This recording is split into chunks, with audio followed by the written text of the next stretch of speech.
global warming. This is a topic that's been in and out of the press for a long time now.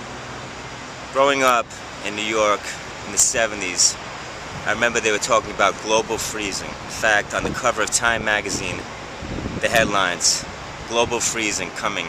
So basically, back then they thought that carbon dioxide, which our industries produce, and of course we produce that when we breathe out, but carbon dioxide, they were claiming that carbon dioxide was popping these holes in the ozone layer, and as a result, the Earth was going to cool because hot air was escaping through the ozone layer, okay? That was in the 70s. Then all of a sudden that didn't work out, so they buried those stories and they moved on.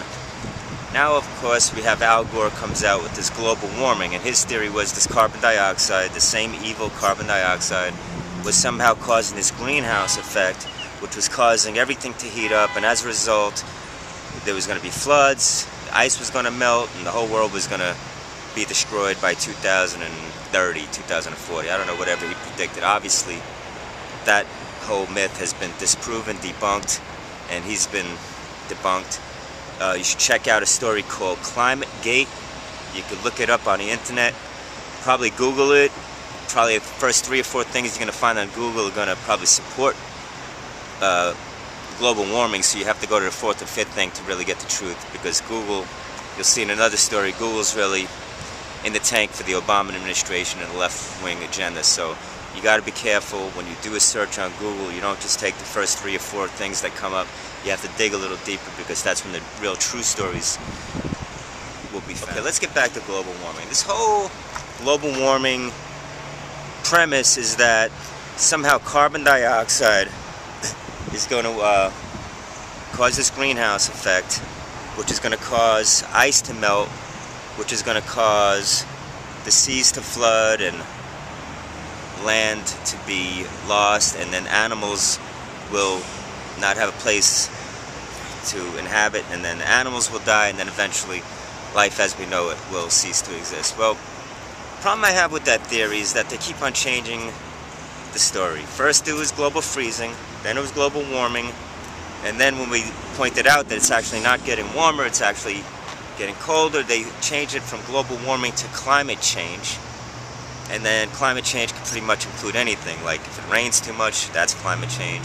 If it snows too much, that's climate change. If it's too hot, too cold, too windy, too dry, too wet, no matter what it is, they can blame it on climate change. See, they don't call it global warming anymore, they now call it climate change. So when you call it climate change, you could really tie any kind of weather pattern to it and say, see, there's our proof. So the whole thing's been debunked, and I don't know if you remember back in school, when I was a little kid, I took this class. It was like Science 101. Probably took it in like the 5th or 6th. And here's my other problem with this global warming thing, okay? Carbon dioxide is supposed to be this terrible thing, right? They tell us if the amount of carbon dioxide in the atmosphere increases, we're going to be in a lot of trouble. And I say it's the exact opposite. I say if the amount of carbon dioxide in the air decreased, we'd be in trouble. And let me just explain a very simple theory, okay? Plants need carbon dioxide to live. If there was a decrease in carbon dioxide, there would be less plant life and less oxygen, and then less life. It's very simple. If we have a little bit more carbon dioxide in the atmosphere, that's just going to cause more plant life. That's just going to cause more oxygen, and that's just going to result in more life. So the theory has been debunked every which way you can debunk it. I got the guy from the Weather Channel, the founder of the Weather Channel, on my website at therightwinger.com. He debunks it. I've hundreds and thousands of scientists that have debunked it, global warming, but yet you have not heard about it because you got your head in the sand, because you're listening to MSNBC, CBS, NBC, ABC, and all these other people that are in the tank for the left-wing agenda and will not report to you the truth. There are 2 sides to that story, and climate warming, climate change, global warming, whatever the hell you want to call it, it's been debunked.